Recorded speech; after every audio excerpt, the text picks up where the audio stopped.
Assalamualaikum warahmatullahi wabarakatuh. Waalaikumsalam warahmatullahi wabarakatuh. Selamat sore Medan. Yeay, ketemu lagi bersama Risha dan juga Tazli dalam program Selamat Sore Medan. Nah, seperti biasa, kali ini kita bakalan membahas 3 topik utama kita ya, Bang. Iya, berita yang paling banyak dibaca hari ini oleh Tribuners kita ulas dengan pembaruan dari reporter kita yang ada di lapangan. Yaps, benar sekali. Baiklah, tanpa berlama-lama lagi, kita langsung aja ke berita yang pertama nih, Bang, yaitu ada Polda Sumut mengatakan 7 polisi berpangkat Bribda yang menyerang perawat RS Bandung Medan bernama Wanda resmi berdamai.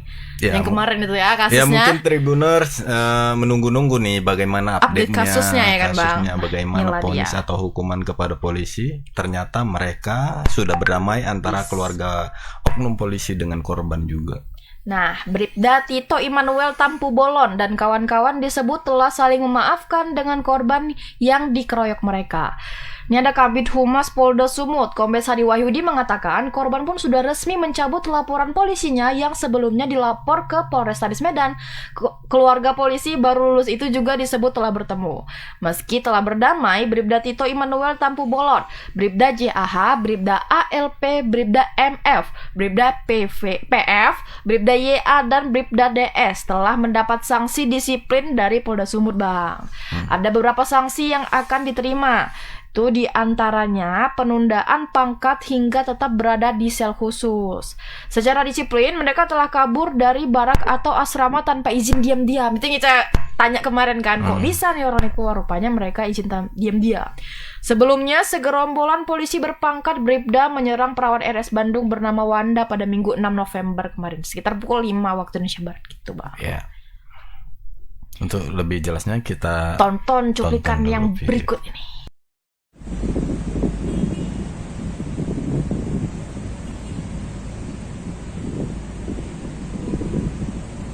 Bisa jelasin Pak update perkembangan dari 7 personel Polda Sumut itu Pak? Ya, yang pertama terkait dengan pihak keluarga dari Wanda sebagai korban dari penganiayaan tersebut. Kemudian pihak keluarga dari anak-anak oknum anggota Polri sudah bertemu, mereka saling memaafkan satu sama lainnya dengan tentu harapan-harapan yang lebih baik untuk anak-anak muda yang berstatus sebagai anggota Polri ini. Kedua keluarga sudah saling berdamai, kemudian korban juga mencabut laporannya. Namun demikian bahwa karena oknum anggota Polri terikat dengan aturan secara kedinasan, ketujuh anggota ini masih dalam pengawasan Propam dan tentu sanksi disiplin tidak akan bisa dilepaskan dari mereka. Artinya bahwa tegas pimpinan akan melakukan sanksi disiplin terhadap perilaku anggota yang melanggar aturan atau norma yang ada di kepolisian. Sanksi disiplin itu seperti apa Pak? Berbagai macam cara, tentunya ada sanksi disiplinnya ya. Ada aturan sanksi disiplin berupa penundaan pangkat, kemudian penempatan di tempat khusus, itu sudah merupakan bagian dari sanksi-sanksi disiplin yang ada. Kemudian hal-hal yang lainnya yang melekat pada diri anggota Polri. Tapi walaupun mereka sudah berdamai, 7 orang ini masih ditempatkan sel khusus? Ya, sampai dengan sekarang mereka masih dalam pengawasan Propam, karena apapun ceritanya mereka anak-anak yang harus terus diberikan pengawasan oleh kita, oleh senior-senior.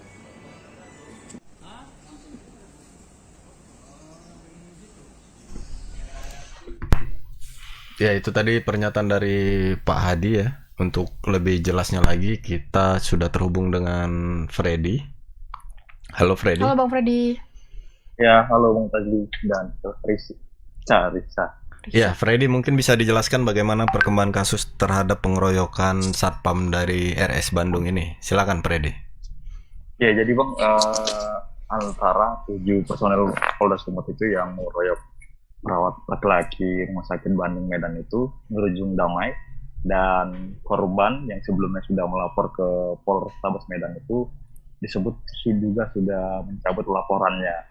Jadi laporan polisinya dicabut, secara otomatis memang secara pidana sudah berhenti. Jadi saat ini 7 personel itu tinggal menunggu sanksi disiplin yang akan diberikan. Jadi secara pidana mereka tidak lagi dihukum karena memang jika tidak dicabut maka ada sanksi pidana yang menanti mereka karena melakukan penganiayaan secara bersama-sama, begitu Bang.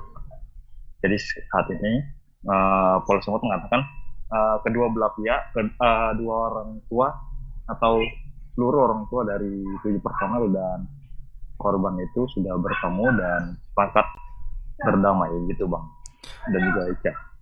Setelah peristiwa itu 7 oknum polisi ini apakah sempat ditahan?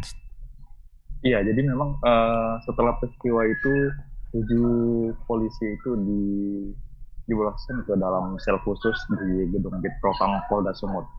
Jadi bahkan menurut informasi mereka masih ditahan di sel Propam sampai dengan hari ini, sampai nanti adanya keputusan dari sidang disiplin gitu Pak. Begitu. Kira-kira berapa lama mereka sudah ditahan, Bang?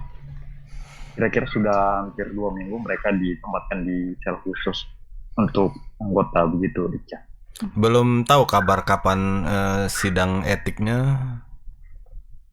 Ya, jadi memang menurut informasi yang kita dapatkan bahwa saat ini proses pengajuan berkas-berkas masih berlangsung dan nantinya apabila berkas sudah lengkap akan dilakukan sidang gitu Bang. Oke. Nah, polisi. mungkin para tribuners ini bertanya-tanya bagaimana update kondisi korban saat ini. Iya, jadi memang terakhir kali saya menghubungi kakak korban yang juga melaporkan peristiwa tindak pidana itu. Dia mengatakan bahwa adiknya itu sudah pulih dan membaik, tapi dia nggak mau menjelaskan lebih lanjut kondisi adiknya gitu. Tapi dia cuma bilang bahwa kondisinya sudah membaik dan sudah berangsur pulih lah, normal gitu Bang. Nah, selama proses perawatan ini, Bang, kira-kira untuk biaya perawatannya itu gimana, Bang? Nah, itu sepertinya itu mungkin karena mungkin ditanggung oleh pihak keluarganya, begitu. Keluarga si korban ya, Bang? Iya, tapi belum tahu pasti apakah ditanggung oleh polisi, karena memang kemarin itu 3 pejabat Polda Sumut itu datang ke sana, termasuk Polrestabes Medan, Kabid Propam, dan ada seorang lagi untuk meminta maaf kepada pihak rumah sakit lah gitu. Korban dirawat di rumah sakit Bandung itu sendiri? Di rumah sakit Bandung itu juga Bang, karena dia perawat di situ dan lokasi penganiayaannya juga berada di depan rumah sakit Bandung Medan juga. Nah, kira-kira yang membuat dia mau berdamai apa itu, Bang? Udah babak belur dia kan? Nah ini belum diketahui pasti ya, mungkin. Tapi memang abang ipar dari korban itu memang sebelumnya dikabarkan sudah dipanggil oleh pimpinannya. Karena katanya abang iparnya itu merupakan anggota Polri juga, jadi sudah adalah pertemuan dengan pimpinannya supaya adiknya itu maulah berdamai atau memaafkan begitu. Okay. Jadi abangnya iparnya itu merupakan polisi juga di Polda Sumut. Oke, baik Freddy, terima kasih laporannya. Selamat bertugas kembali. Selamat sore. Selamat sore, terima kasih. Ya, jadi berdamai juga akhirnya ya, Bang ya. Kuat juga deh ya. Iya, abang iparnya polisi kan. Di Polda Sumut juga lah ya katanya kabarnya. Jumpai dulu sini komandan. Iya. Mungkin itu jalan yang terbaik. Ada unsur restoratif justice di situ. Bahwasannya ada kumpul keluarga antara keluarga pelaku dan juga keluarga korban untuk menemukan titik tengah, berdamai dan mencabut laporan. Ya semoga dengan adanya peristiwa ini para oknum polisi juga bisa mendapatkan pelajaran, apalagi yang baru-baru ini kan yang masih strong dan kadang nggak berpikir logika, lebih mementingkan temperamental. Bijak kan ya. Tazli Teguh. Oke, itu dia. Itu tadi berita yang pertama. Semoga para Tribuners ini sudah puas dengan updateannya, Iya. bahwasannya kasusnya sudah berhenti dan korban Ih, juga damai. sudah mulai pulih. Iya, semoga cepat pulihnya ya Bang. Mm-mm. Cepat sehat ya balik. Oke, Tribuners, kita langsung aja ke berita yang kedua, yaitu pungli nih Bang, dari Petisah. Petisah. Sering peras pedagang kaki lima di kawasan Pasar Petisah, Kota Medan. Seorang pria bernama Roy diringkus polisi. Menurut Kasat Reskrim Polrestabes Medan, Kompol Teguh Fatir Mustafa, penangkapan terhadap pelaku berdasarkan laporan dari salah seorang pedagang yang resah dengan ulah pelaku. Praktek pemeras ataupun pungli yang dilakukan oleh pelaku sudah berlangsung selama bertahun-tahun Bang rupanya. Ia mengatakan pelaku mematok harga jutaan rupiah bagi para pedagang yang ingin berjualan di kawasan Pasar Petisah. Kayak dia yang punya Petisah itu ya. Dan bukan satu pedagang aja kan? Iya. Itu banyak. Dan gitu. berapa itu didapatnya tuh? Nah, Fatir mengungkapkan pelaku ini melakukan pemerasan kepada seluruh pedagang yang berjualan di sana. Namun kebanyakan korban ini takut Bang untuk melaporkan kasus tersebut ke polisi. Ya, sebenarnya ini masalah klasik ya. Mungkin di beberapa pasar juga terjadi. Kayak gitu. Dan ini syukurnya ada laporan dari korban. Iya, salah seorang pedagangnya itu merasa dirugikan, beranilah dia tuh Bang lapor ke polisi. Ya kayak gitu Bang. Ya, untuk kelanjutannya kita tonton dulu videonya.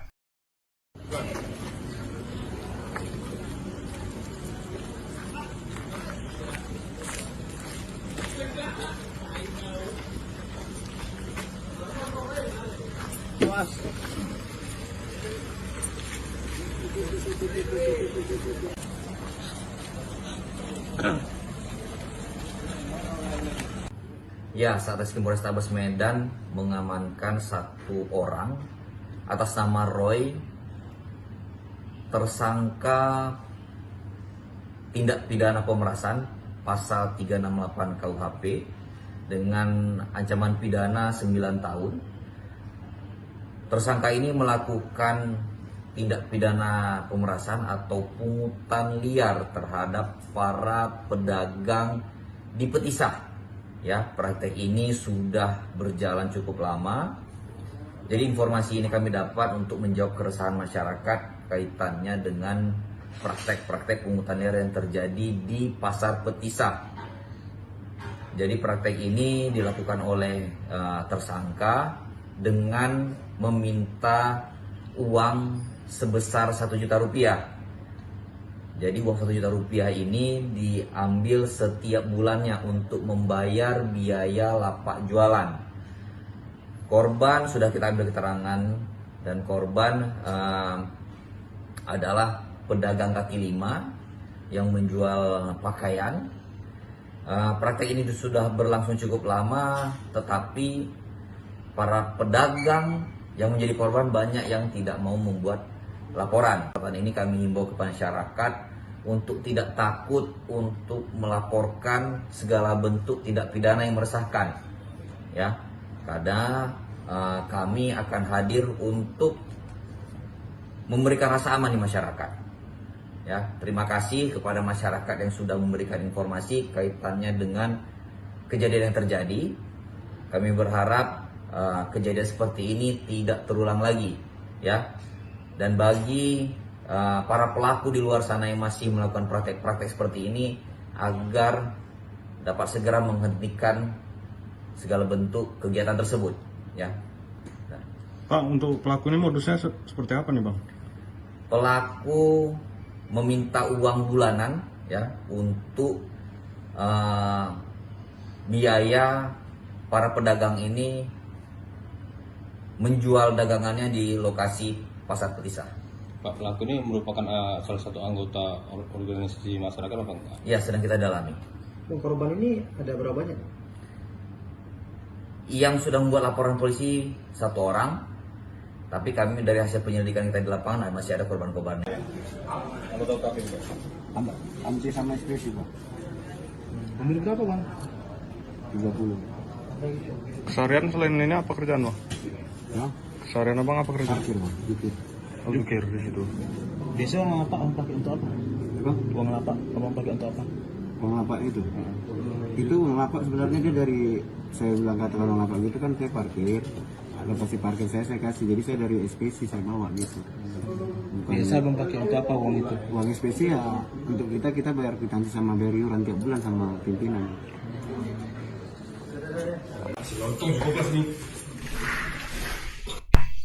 Ya itu tadi pelakunya kalau sendiri kayak gitu gampang kali meletup mukanya ya kan. Cuma kadang pedagang ini merasa tertindas dan takut untuk Iya. melaporkan. Nah tadi dijelaskan juga oleh Pak Kasat ya kalau nggak salah itu Kasat Reskrim bahwasannya apabila masyarakatnya merasa dipalak, apalagi Laporin pedagang-pedagang seperti itu, laporkan aja. Nggak Karena takut. polisi ini tidak bisa bertindak kalau tidak ada laporan. Benar itu. Oke, untuk Lebih jelasnya kita sudah terhubung dengan Alfiansah. Halo Alfiansah. halo Bang Alfian Syah. Ya, halo Bang Tazli dan juga Isa. Nggak lagi nge-grab kan? Selingan sih ya Bang. Oke Alfiansah, silakan diceritakan bagaimana kronologi hingga tertangkapnya seorang preman petisah yang kabarnya sudah lama beroperasi ini. Ya, baik Bang Tazli dan juga Isa. Ya, memang Polrestabes Medan merilis seorang pelaku yang merupakan preman ataupun pengutip uang para pedagang kaki lima di Pasar Petisah. Nah, penangkapan si pelaku ini bermula dari laporan salah seorang pedagang yang memberanikan diri untuk melapor kepada polisi karena sudah tidak sanggup lagi membayar iuran dagang di sana yang menurut dari pedagang ini berat begitu, karena pelaku ini meminta ataupun mematok harga itu jutaan rupiah, dari 1 juta hingga ke 4 juta rupiah. Itu tergantung lokasi ataupun lapak dari dagangan di kawasan Petisah. Nah, setelah menerima laporan dari masyarakat ataupun dari seorang pedagang, polisi pun langsung meringkus pelaku yang bernama Roy ini dari Pasar Petisah. Nah, menurut pengakuan si Roy ini memang dia kerap kali meminta uang ataupun meminta setoran dari pedagang per lapak begitu. Dia mematok harga dari 1 juta bervariasi begitu, dari 1 juta hingga ke 4 juta rupiah. Nah, setelah diamankan, kemarin juga kita sempat mewawancarai si pelaku ini terkait aliran dana dari setoran tersebut. Si Roy ini mengaku bahwasanya aliran dana itu disetorkannya lagi kepada sejumlah OKP yang ada di sana, yaitu ada berjumlah 8 OKP. Nah, dari setoran pedagang ini dia menyetor kembali begitu kepada OKP yang berada di sana. Dia sendiri merupakan anggota OKP dari AMPI dan juga SPSI. Menurut pengakuannya, dia itu bergerak berdasarkan perintah ataupun dari organisasinya begitu. Dia pun meminta agar ketua dari organisasinya yang menaunginya itu Ini keluar. Ya. Bang Fian. Halo Bang. Oke, silakan dilanjut, Fian. Ya, pelakunya ini sendiri mengaku bahwasannya meminta iuran ataupun setoran kepada pedagang itu berdasarkan perintah dari pimpinan organisasinya. Dia pun meminta agar pimpinannya ini bertanggung jawab atas setelah ditangkapnya si pelaku Roy ini. Dia pun mengatakan sampai sejauh ini memang ketua OKP sendiri yang merupakan ketua dari AMPI ataupun SPSI itu belum mengetahui bahwasanya dirinya itu ditangkap oleh pihak polisian. Nah, satu lagi menurut keterangan dia itu, mereka ini secara bergantian begitu meminta iuran kepada pedagang-pedagang yang ada di Pasar Petisah. Ya, begitu Bang cerita singkatnya Bang. Jadi Bang, sejauh ini yang dari korban itu mengakunya iuran itu hanya di 1 juta ini aja atau ada iuran-iuran lainnya gitu Bang?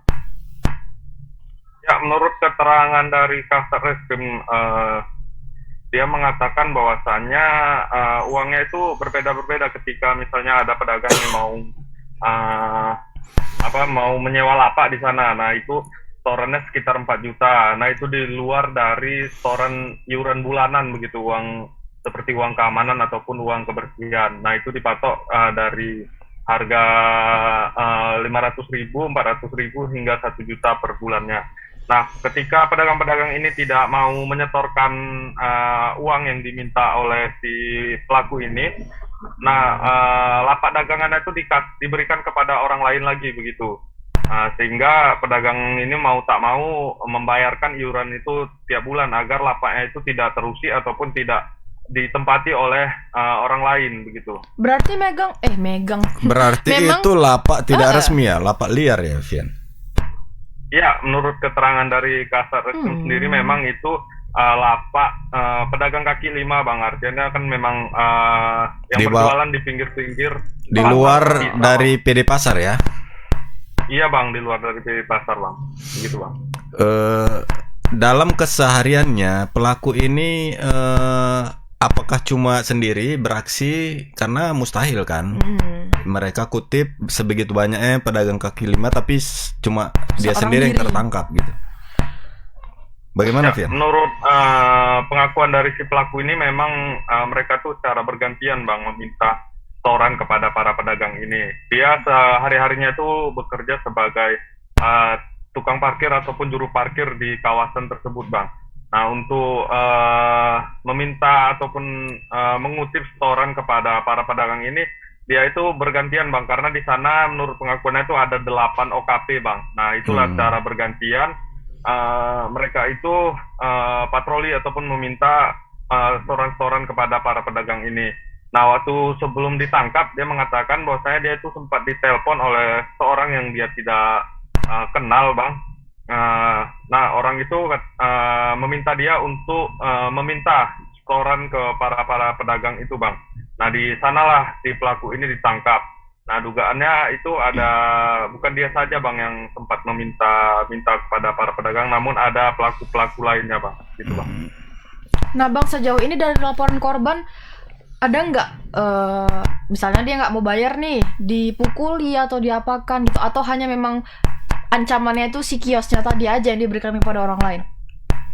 Ya, untuk ancaman pemukulan ataupun intimidasi lainnya sepertinya tidak ada, karena menurut dari laporan yang diterima oleh pihak polisian, itu ancaman dari si para pelaku ini hanya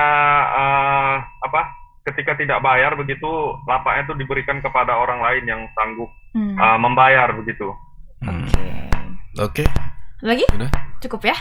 Oke, terima kasih Bang Alfiansyah. Hati-hati di jalan. Selamat sore. Selamat sore, Alfiansyah. Selamat sore, Mas Ya. Fadli. Jadi banyak duit si kawan ini. Yang pertama tukang parkir, yang kedua dari SPSI, yang ketiga dari AMPI. Oh, iya. Rangkap 3 dia. Parkir aja udah berapa gitu ya Bang? Baiklah. Pokoknya dihimbau lagi kepada para penjual nih kaki lima ya Bang. Berarti dia di luar pasar itu ya? Iya. Jadi jangan takut buat ngelaporin, nggak apa-apa, laporin aja, biar kayak nggak ngerasa apa ya namanya? Diancam, Diancam intimidasi gitu kan. Walaupun hanya ancamannya itu kau nggak bisa jualan lagi besok misalnya kayak gitu. Terkadang pedagang ini kan memaklumi karena dia juga pedagang kaki lima yang liar, ada kutipan ya udahlah, tapi kan tanpa sengaja itu menjadi pembiaran pungli yang tidak resmi jadinya. Baik, kita ke berita yang terakhir nih Tribuners. Iya. Ada Gubernur Sumatera Utara Edi Rahmayadi kembali menyentil 8 bupati atau wali kota yang masih meraih opini wajar dengan pengecualian atau WDP dalam pengelolaan keuangan daerah. Edi menyebut dalam waktu dekat dirinya akan memanggil 8 bupati wali kota tersebut. Selain itu, Edi juga menyinggung agar seluruh kepala daerah tidak berbohong dalam menyusun laporan. Apa aja nih daerah yang dapat WDP nih? Nih, yang 8 itu Bang, adalah Tanjung Balai, Simalungun, Padang Lawas Utara, Nias Utara, Nias Selatan, Mandailing Natal, Langkat, dan juga Labuhan Batu. Ada berbagai permasalahan yang membuat 8 daerah yang tidak meraih predikat wajar tanpa pengecualian atau WTP. Di antaranya pengelolaan belanja dan anggaran, dana bantuan operasional sekolah atau dana BOS, pengelolaan aset tetap dan kas dan piutang. Edi mengatakan ada beberapa tindakan yang harus dihindari agar pelaksanaan pemerintah di daerah dapat berjalan lancar. Adapun 33 kabupaten atau kota di Sumut, masih ada 5 kabupaten kota yang sama sekali belum pernah meraih WTP, Bang.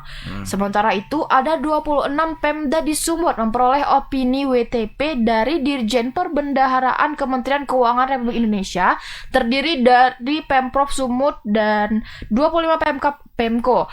Dari 25 Pemda tersebut, 10 diantaranya memperoleh opini WTP. Sebanyak 5 kali berturut-turut dan 5 Pemda meraih WTP di bawah 5 kali. Ya, untuk lebih jelasnya kita saksikan dulu video ini. Di mereka, apa yang di paripurna ini?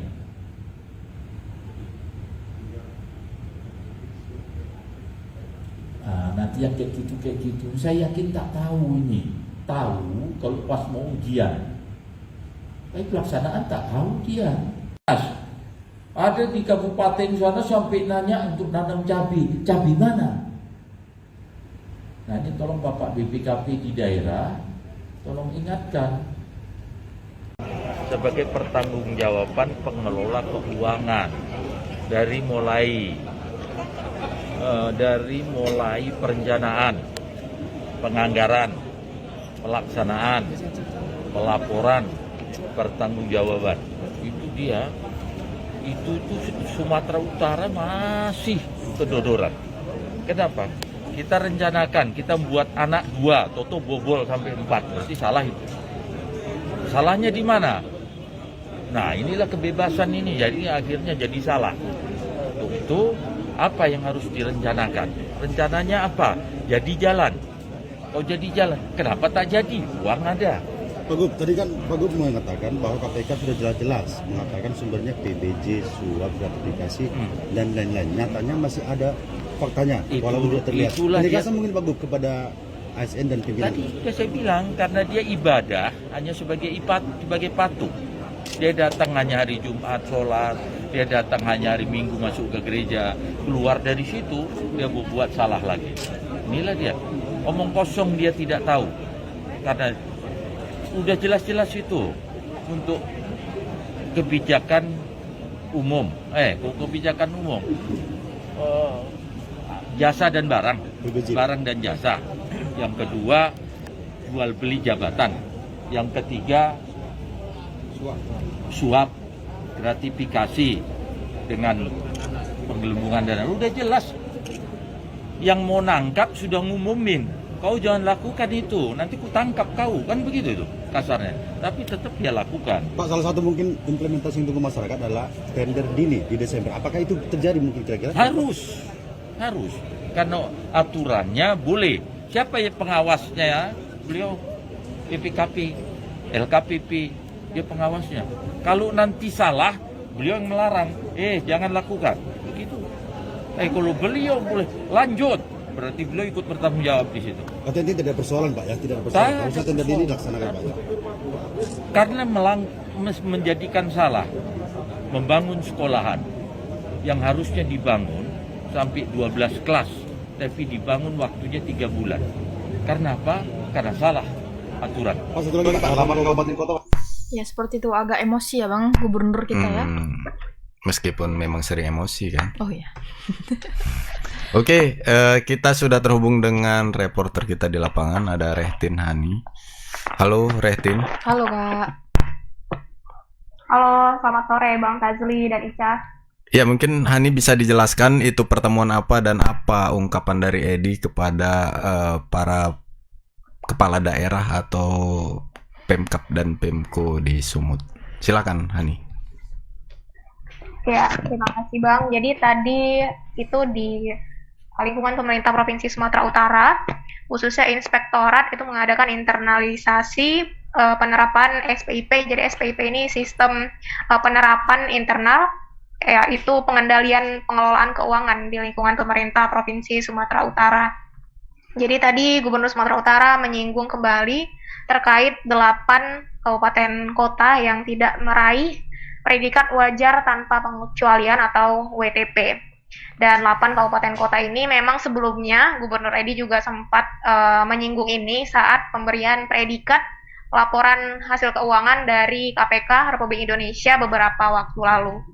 Dan tadi Gubernur Edi mengaku juga kecewa terhadap beberapa kabupaten kota ini, di mana 5 di antara 8 kabupaten kota tersebut selama 5 tahun berturut-turut belum pernah mendapatkan predikat WTP.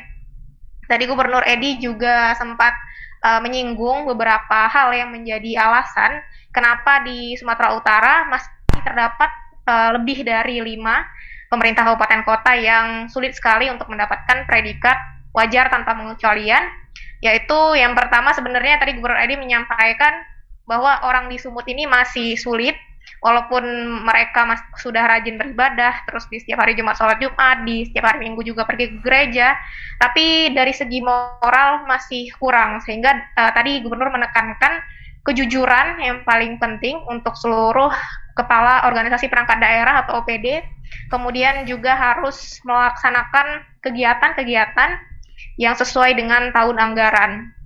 Dan tadi sebenarnya dijelaskan juga untuk pemerintah Provinsi Sumatera Utara itu termasuk yang cukup lama juga menyerahkan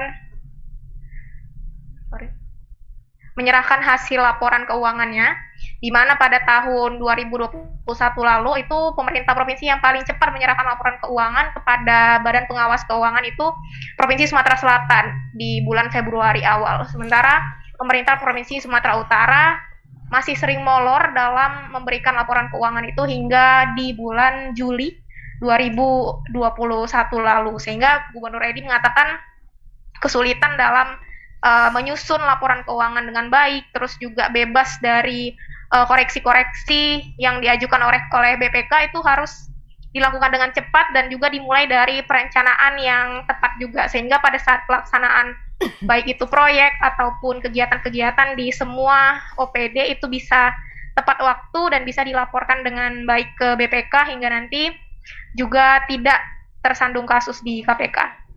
Begitu Bang Razli dan Ica.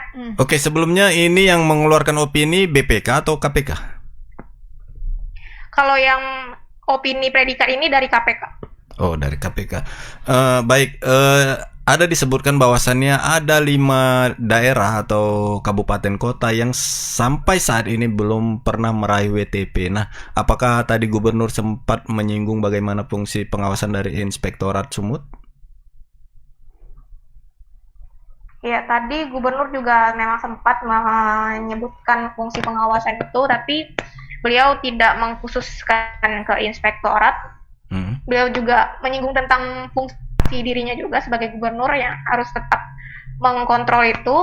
Terus tadi juga ada yang menarik dari rapat tersebut saat Kepala Badan Pengawas Keuangan dan Pembangunan atau BPKP, Bapak Winhard Moko tadi juga sempat memberikan paparan terkait supaya bagaimana laporan keuangan ini bisa dilaporkan tepat waktu, terus juga bisa dilaporkan dengan baik, di mana kegiatan itu sesuai, terus juga laporannya sesuai, dan juga bebas kasus baik di BPK maupun di KPK nantinya.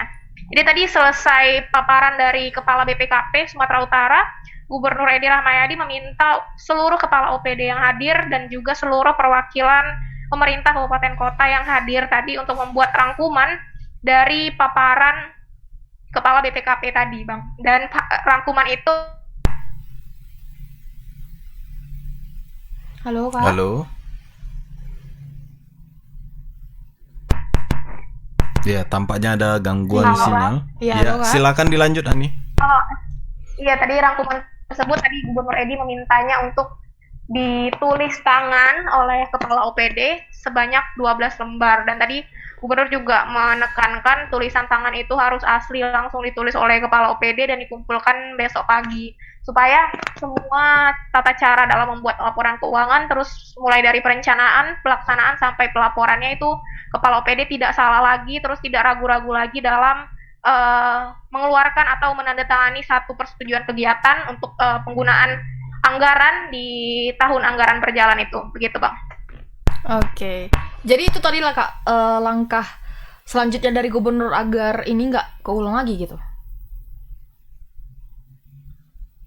Halo? Halo. Halo Kak? Halo? Ya jadi tadi itulah tadi apa tuh namanya, langkah selanjutnya yang diambil oleh gubernur supaya hal-hal kayak gini nggak terjadi lagi gitu. Iya, benar. Tadi Apakah juga kalau untuk lanjut Kak. Kalau untuk pemerintah kabupaten kotanya tadi diberi waktu 2 kali 24 jam untuk membuat pelaporan rangkuman. Hani, apa saja tadi catatan-catatan dari BPK yang harus diperbaiki oleh pemerintah kabupaten kota ke depannya? Apakah dipaparkan? Kemudian apakah ada temuan-temuan? Iya, jadi tadi Kepala BPKP Sumut, Pak Winhard Moko mengatakan memang di Sumut yang masih menjadi kesulitan itu adalah proses tender atau proses lelang dalam penggunaan anggaran di tahun yang akan datang. Jadi seminimal mungkin proses tender satu proyek itu harusnya sudah dilakukan di bulan November sampai Desember. Jadi jangan di awal tahun, karena di awal tahun seharusnya sudah proyek tersebut sudah bisa berjalan dan sudah bisa dilaksanakan, sehingga sebelum akhir tahun pelaporan keuangannya sudah bisa dilaksanakan. Begitu, Bang. Oke, baik Hani, terima kasih laporannya. Selamat bertugas kembali. Selamat sore. Selamat sore. Iya.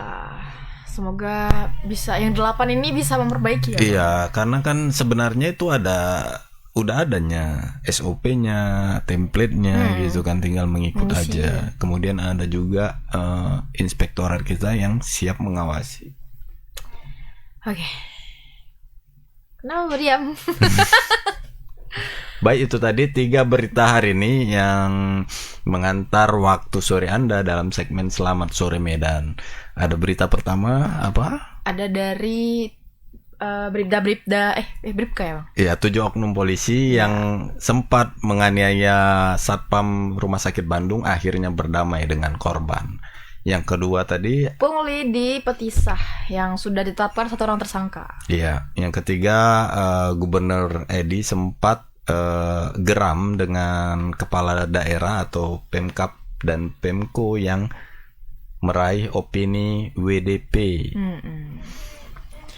Oke Tribuners, kalau kalian mau jalan-jalan nih, kami dari Tribun Medan ada rekomendasi. Nah, tempat kalian mencari rekomendasi tempat hiburan ataupun sekedar nongki-nongki cantik, kalian bisa ke YouTube, Instagram dan juga TikToknya Tribun Medan Explore, karena di sana bakalan banyak rekomendasi tempat nih. Iya, di follow ataupun di subscribe, di komen juga boleh. Misalnya ada kawannya punya usaha atau dirinya juga punya usaha, datang dong kemari gitu, explore, boleh kita datang.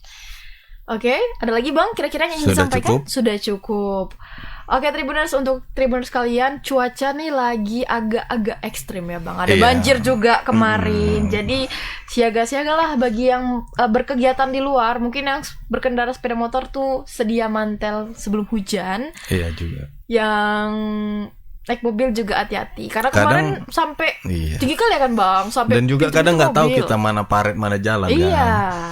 Maka dari itu ya, kalau nggak ada keperluan yang sangat penting, di rumah aja bersama keluarga. Kalau banjir datang juga bisa bantu-bantu istrinya kan, gitu. Seperti atau omaknya terdampak banjir. Baik, di sini saya Risya dan saya Tazli beserta kru yang bertugas pamit undur diri. Wabillahi taufiq wal hidayah. Assalamualaikum warahmatullahi wabarakatuh. Waalaikumsalam warahmatullahi wabarakatuh. Selamat sore Medan.